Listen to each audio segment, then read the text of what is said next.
Now, let's go to the US now. And the White House has described comments by Donald Trump about NATO as appalling and unhinged. He said he would encourage Russia to attack NATO members who don't meet their financial obligations to the Western military alliance.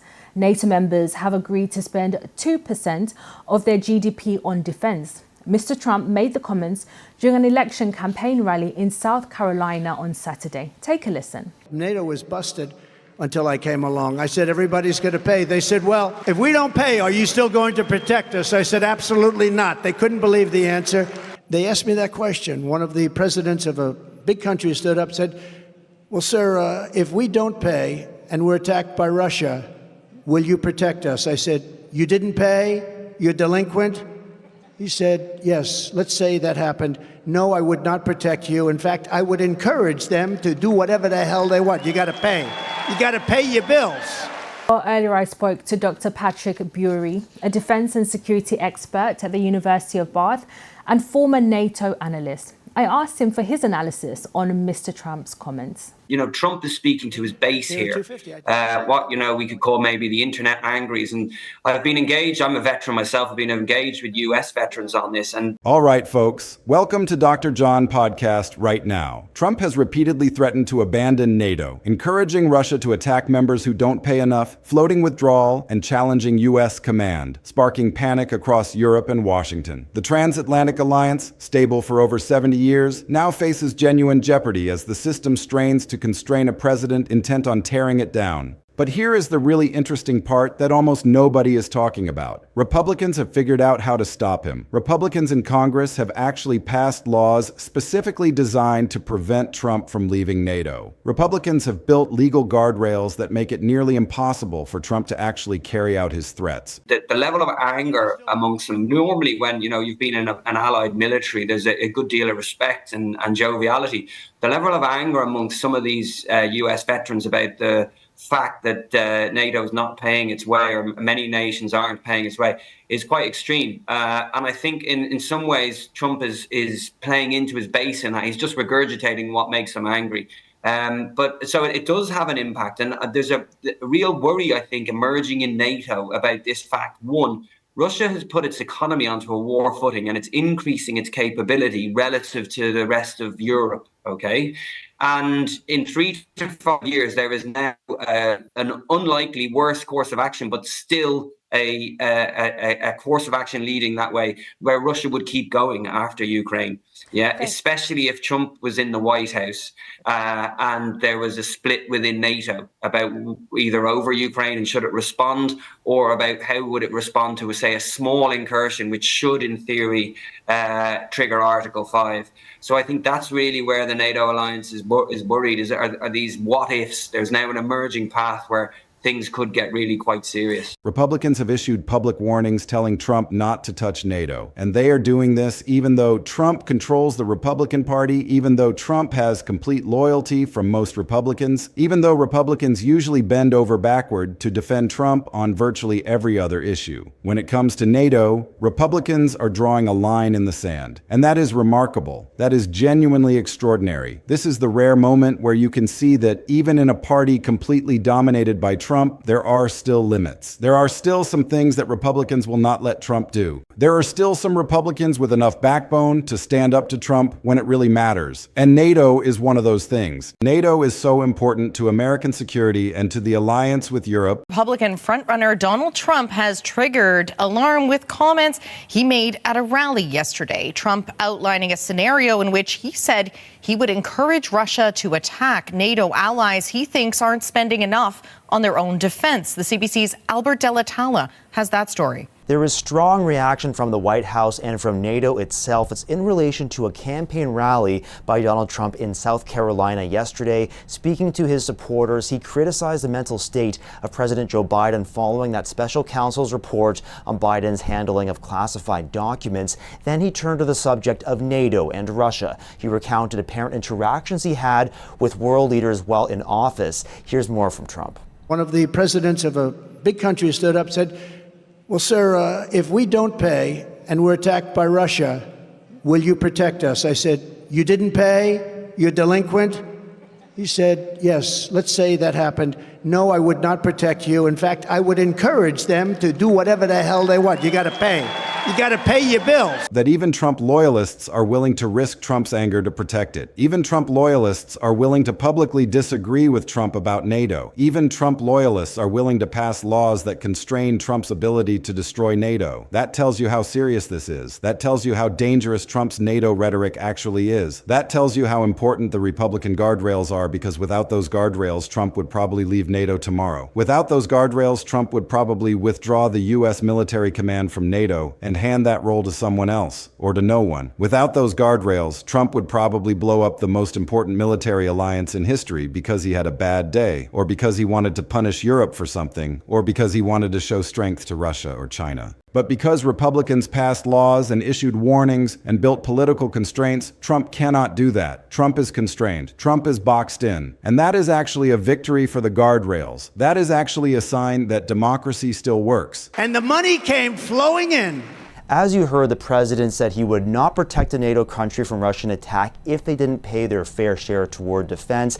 That's despite the NATO treaty containing a provision guaranteeing mutual defense of a member state if attacked. Trump has long been a critic of NATO and repeatedly threatened to pull out during his time as commander-in-chief. Meanwhile, NATO released a statement following Trump's comments at that rally. It reads, quote, "Any suggestion that allies will not defend each other undermines all of our security, including that of the U.S., and puts American and European soldiers at increased risk." White House spokesperson Andrew Bates, he condemned Trump's words too, writing, quote, "Encouraging invasions of our closest allies by murderous regimes is appalling and unhinged, and it endangers American national security, global stability, and our economy at home."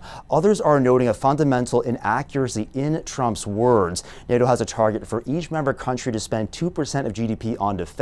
That's not binding, and there aren't bills per se from NATO that countries are failing to pay. That is actually a sign that even when one person controls most of a political party, checks and balances still matter. Let me walk you through exactly what Trump has said about NATO and what Republicans have done in response, because the details are genuinely shocking. We start with Trump at a rally where a reporter asks him about his commitment to NATO. And Trump answers by saying he would encourage Russia to do whatever the hell they want to NATO members who do not spend enough on defense. He said he would encourage Russia to attack delinquent NATO members. He said he would tell Russia to basically invade NATO countries that he thinks are not paying their fair share. That is extraordinary language. That is a sitting former president openly encouraging a hostile nation to attack American allies. That is a former president threatening to undermine America's most important military alliance. That is a former president basically telling Europe that they cannot count on America. That is a threat to destabilize the entire NATO alliance. A political science professor from Stanford University, Michael McFaul, he wrote on X, quote,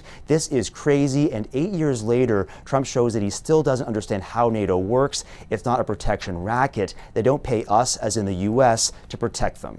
Albert Delatala, CBC News, Toronto. For more, we're joined by Timothy Naftali. He's a presidential historian as well as a senior research scholar at the Columbia University School of International and Public Affairs.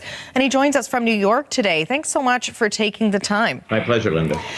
I wanted to start with sort of the news of the day. Former President Donald Trump's comments at a rally recently saying that he would, quote, encourage Russia to do whatever it wanted to NATO members that didn't spend enough on defense.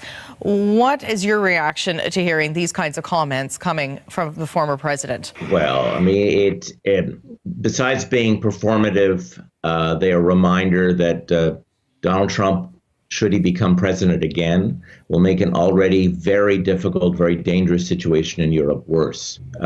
Keep in mind that if Russia were to do something to any country in NATO, by the terms of the NATO treaty, the United States would be at war with Russia. So what's he trying to do here then by saying this? And that comment sent shockwaves through Europe. NATO leaders were terrified. European governments went into crisis mode. The European press was full of stories about what Trump was saying. The stock markets in Europe reacted negatively. People in Europe were scared that America would abandon them. People in Europe were worried that Russia would attack them without American protection. People in Europe were realizing that Trump might actually destroy NATO. And that panic was completely justified. Trump was serious. Trump was was making a credible threat to the alliance. Trump had shown in his first term that he was willing to undermine NATO. Trump had demanded that other countries pay more or face abandonment. Trump had expressed open contempt for the alliance. And now Trump was talking about encouraging Russia to attack NATO members. So European fear was completely justified. But then something interesting happened that nobody really expected. Republicans started to respond. Republicans started to say, this is a problem. Republicans started to issue statements defending NATO. Republican senators like Marco Rubio started to work on legislation to prevent a president from leaving NATO without Senate approval. Republican defense officials started to express concern about Trump's rhetoric. Republicans were basically saying, we need to protect NATO from Trump. And that led to real action. Congress passed a law that requires a 2/3 majority vote in the Senate or a separate act of Congress for any president to leave NATO. A 2/3 vote is a very high bar. That means Trump cannot unilaterally pull the United States out of NATO. Trump cannot just issue an executive order and leave NATO. Trump has to get 2/3 of the Senate to agree. And in a Republican-controlled Senate, getting 2/3 support is almost impossible. So Republicans essentially made it impossible for Trump to leave NATO through legal means. And then Trump started talking about another NATO move. He started considering vacating the position of NATO's Supreme Allied Commander Europe, which is traditionally held by a 4-star U.S. general. That is the top military position at NATO. That is the commander of NATO forces. That is one of the most important positions in the entire military. And Trump wanted to strip that position from America. Trump wanted to weaken America's role in NATO. Trump wanted to reduce American influence over NATO's strategy. And when Trump started talking about this, the Republican chairs of the House Armed Services Committee and the Senate Armed Services Committee issued a joint statement. Mike Rogers and Roger Wicker, both Republicans, both Trump allies, issued a statement warning Trump not to do this. They said they will not accept significant changes to American warfighting structure without coordination with Congress. They said withdrawing American leadership from NATO would risk undermining American deterrence around the globe. They basically told Trump no. They basically said, we will not let you do this. That is extraordinary. That is 2 senior Republican committee chairs publicly telling Trump no. That is 2 senior Republicans publicly warning Trump against the move he was considering. That is a direct confrontation. That is Republicans using their committee authority and their public platform to constrain Trump. And it worked. Trump did not pull the U.S. commander out of NATO. Trump did not implement that plan. Republicans stopped him. Republicans used the threat of congressional opposition to stop Trump from weakening NATO. Throughout all of this, whenever Trump made another comment about NATO, whenever Trump said something negative about the alliance, Republicans would issue statements defending NATO. Republicans would go on television and say that Trump was wrong. Republicans would tell European leaders that Trump's comments should be taken seriously but not literally. That is the language Republicans used. Seriously, but not literally. Meaning Trump says extreme things, but he does not actually mean them, and Congress will not let him carry them out. That is basically Republicans saying to Europe, do not worry about what Trump says because we will stop him from actually doing anything crazy. That is Republicans trying to manage the damage from Trump's NATO rhetoric while also building guardrails to prevent Trump from actually destroying the alliance. Now let me break down why this is so significant and what it tells us about the state of American politics right now. First, Trump has consistently threatened NATO and repeatedly tried to weaken the alliance, but Republicans have built legal and political constraints to prevent him from actually destroying it. Trump's rhetoric is dangerous.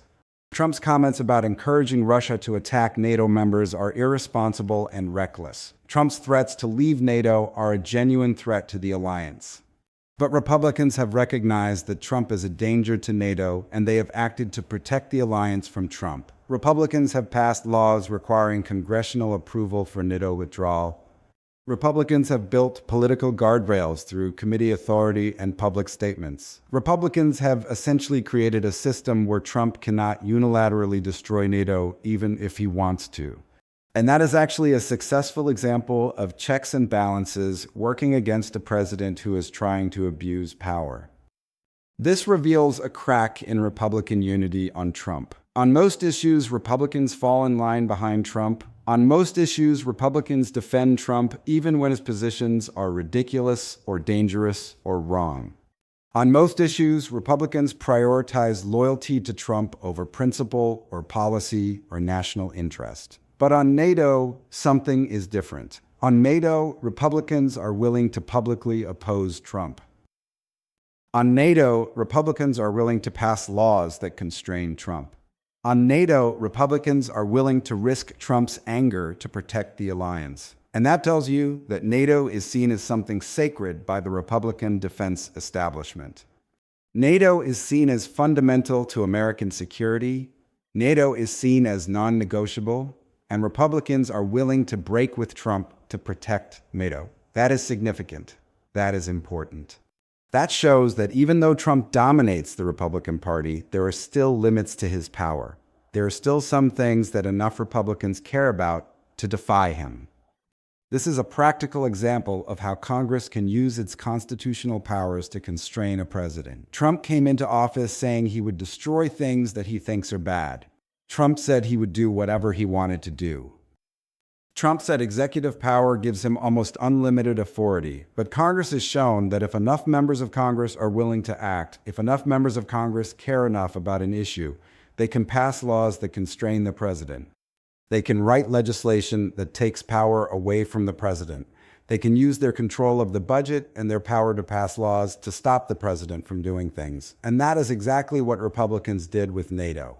Republicans used Congress's constitutional powers to stop Trump from destroying NATO. Republicans wrote a law that requires a 2/3 Senate vote to leave NATO. That law is constitutional. That law is enforceable. That law actually prevents Trump from leaving NATO, and it shows that congressional power can be used to constrain presidential power when members of Congress are willing to act. This is unusual because it shows Republicans willing to act against Trump to protect what they see as core national interests. Republicans control Congress for most of Trump's second term. Republicans have the power to pass laws. Republicans have the power to stop Trump. But on most issues, Republicans do not use that power. Republicans let Trump do what he wants. Republicans let Trump issue executive orders. Republicans let Trump pursue his agenda. But on NATO, Republicans use their power. Republicans pass laws. Republicans issue joint statements. Republicans threaten to oppose Trump if he tries to weaken NATO. And that tells you that NATO is special. That tells you that NATO is something Republicans absolutely will not let Trump destroy. So where does this leave us? It leaves us with a situation where Trump cannot actually leave NATO, even though he has repeatedly threatened to do so. It leaves us with Trump boxed in by laws and by political pressure from his own party. It leaves us with guardrails in place that prevent Trump from carrying out his threats. It leaves us with a transatlantic alliance that is still intact despite Trump's best efforts to weaken it. It leaves us with a situation where Congress used its constitutional power to constrain the president, and it worked. But it also leaves us with a situation where we should not be complacent. Trump is still trying. Trump is still looking for ways to weaken NATO. Trump is still considering moves that would reduce America's role in the alliance. Trump still wants to leave NATO. Trump still thinks NATO is a bad deal. The only thing stopping Trump is the law and the political opposition from his own party. And as long as there is Republican opposition to Trump's NATO plans, as long as there are Republicans who care about NATO more than they care about loyalty to Trump, then NATO is safe. But if Republicans ever flip, if Republicans ever decide that loyalty to Trump is more important than protecting NATO, then the guardrails could come down. Then Trump could get his 2/3 majority to leave NATO. Then Trump could destroy the alliance. And that is why this is so important. That is why it matters that Republicans have built these guardrails. That is why it matters that Republicans have passed laws to protect NATO. Because those laws and those statements and those guardrails are the only thing standing between Trump and his ability to leave NATO. And as long as those guardrails exist, as long as there are enough Republicans who care about NATO to protect it, then NATO will survive Trump's presidency. But if the guardrails ever come down, If Republicans ever flip, then NATO is in serious danger. This also matters because it shows that even in Trump's second term, even though Trump controls most of the Republican Party, even though Trump has enormous power, there are still limits. There are still some Republicans who will stand up to Trump. There are still some issues where Republicans will defy Trump. And that is important. That is essential to democratic governance. That is what keeps America from becoming a dictatorship. That is what keeps a president from having absolute power. That is what keeps the system working when one person tries to abuse that power. The guardrails around NATO show that those checks and balances still matter. They show that Congress still has power. They show that even Trump cannot do everything he wants to do. And that is a sign that democracy, however fragile, still works. But we cannot be complacent. We cannot assume that those guardrails will hold forever. We cannot assume that Republicans will always prioritize NATO over loyalty to Trump. We have to watch. We have to pay attention. We have to make sure that the guardrails stay in place. And we have to remind people that NATO matters, that the transatlantic alliance matters, that American leadership in the world matters. Because if we take those things for granted, if we assume they are secure, then we might wake up one day to find that Trump has destroyed them. And that would be catastrophic for America and for the world. The history of Trump threatening NATO goes back to his first term. In his first term, Trump repeatedly criticized NATO. Trump said NATO members were not paying their fair share. Trump threatened to reduce American military presence in Europe. Trump questioned whether America should defend NATO allies. Trump basically told Europe that they could not count on American protection if they did not pay up. And Trump's rhetoric about NATO in his first term was so concerning that it prompted Republican and Democratic leaders to express alarm about the future of the alliance under Trump. People were genuinely worried that Trump would weaken or leave NATO.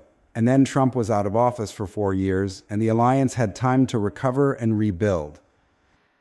But then Trump came back in his second term and immediately started threatening NATO again. Trump went right back to his old playbook of attacking the alliance and suggesting he might leave. And that told people that this is not a temporary thing. This is not something Trump will grow out of. Trump has a genuine desire to weaken or leave NATO, and the only thing stopping him is the law and the political opposition from his own party. The stakes could not be higher. NATO has been the foundation of European security for over 70 years. NATO has prevented wars. NATO has kept the peace. NATO has allowed Europe to develop and prosper. NATO has allowed America to lead the world and maintain its alliances. If Trump leaves NATO or weakens the alliance, the consequences would be catastrophic. Without NATO, Europe might face war. Russia might invade Ukraine or the Baltics. China might feel emboldened to move against Taiwan. The entire post-World War II security structure that has kept the peace would collapse. And American influence and power in the world would be dramatically reduced. America would lose its closest allies.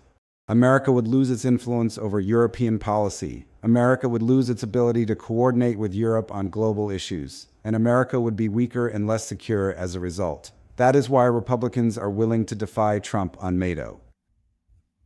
That is why Republicans are willing to pass laws that constrain Trump on NATO. That is why Republicans are willing to issue public statements opposing Trump on NATO, because Republicans understand that NATO is not negotiating. Republicans understand that NATO is fundamental to American security and American power. Republicans understand that if Trump destroys NATO, America will be worse off. And most importantly, Republicans understand that they have to protect NATO from Trump because Trump cannot be trusted to protect NATO himself. The guardrails that Republicans have built are working. The law requiring a 2/3 Senate vote to leave NATO is holding. The Republican opposition to Trump's plans to weaken NATO is holding. The joint statements from Republican committee chairs are holding. Trump has not left NATO. Trump has not successfully weakened the alliance. Trump has not pulled the American commander out of NATO. The guardrails are working. The checks and balances are working. Congress is using its constitutional power to constrain the president. And NATO is still standing. But we have to stay vigilant. We have to watch. We have to make sure that those guardrails stay in place. We have to make sure that Republicans continue to defend NATO even if Trump pressures them to abandon the guardrails. We have to make sure that the Republican defense establishment stays on the books. We have to make sure that the Republican defense establishment continues to prioritize NATO over loyalty to Trump. We have to make sure that the president doesn't, because if any of those things change, if Republicans ever flip, if the guardrails ever come down, then NATO is in grave danger and Trump will immediately try to leave or weaken the alliance. And the consequences will be catastrophic, not just for Europe, but for America as well. This is the real story here. This is what this is really about. It is not just about NATO. It is about whether Congress can constrain a president who wants to abuse power. It is about whether checks and balances still work when one person controls one party. It is about whether America can maintain its alliances even when its president is hostile to those alliances. And so far, the answer is yes. The guardrails have held. Congress has acted. Republicans have stood up to Trump, and NATO is still standing. But we cannot be complacent. We cannot assume that will always be the case. We have to stay watchful. We have to protect those guardrails. We have to make sure that the law stays on the books and that Republicans continue to care about NATO, because NATO matters. The transatlantic alliance matters. American leadership in the world matters. And if we lose NATO, we use something fundamental to American security and American power, and that is something we cannot afford to lose.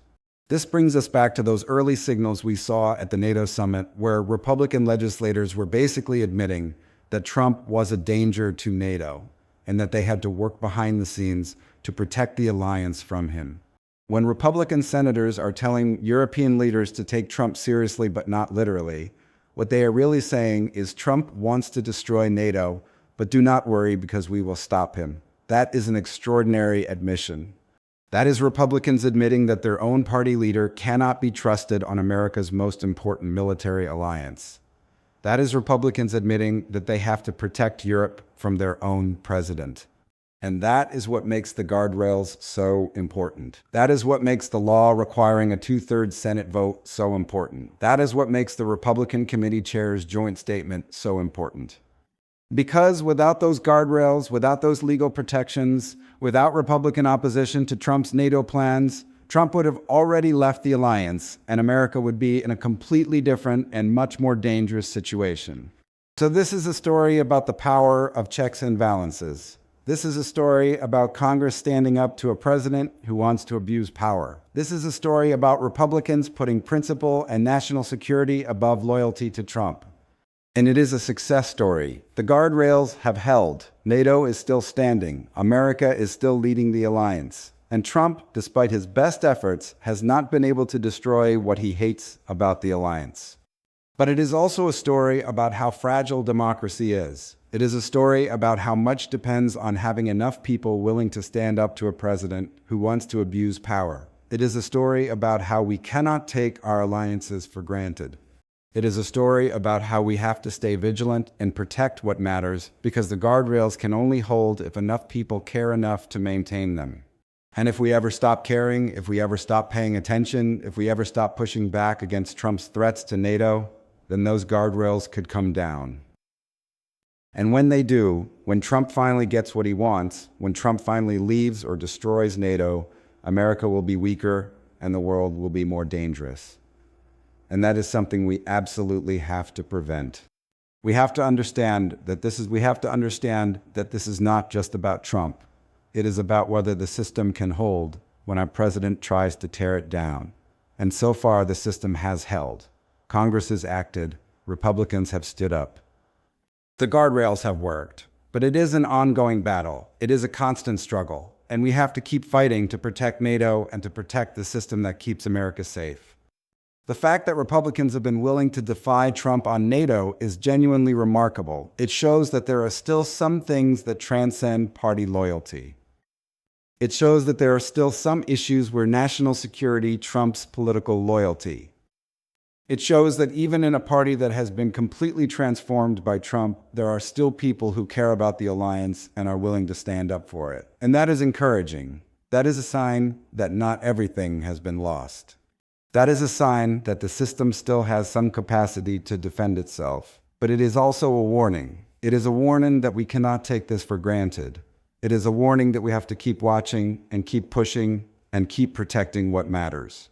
Because if we do not, if we assume that the guardrails will always hold, we might wake up one day to find that they have been torn down, and then it will be too late.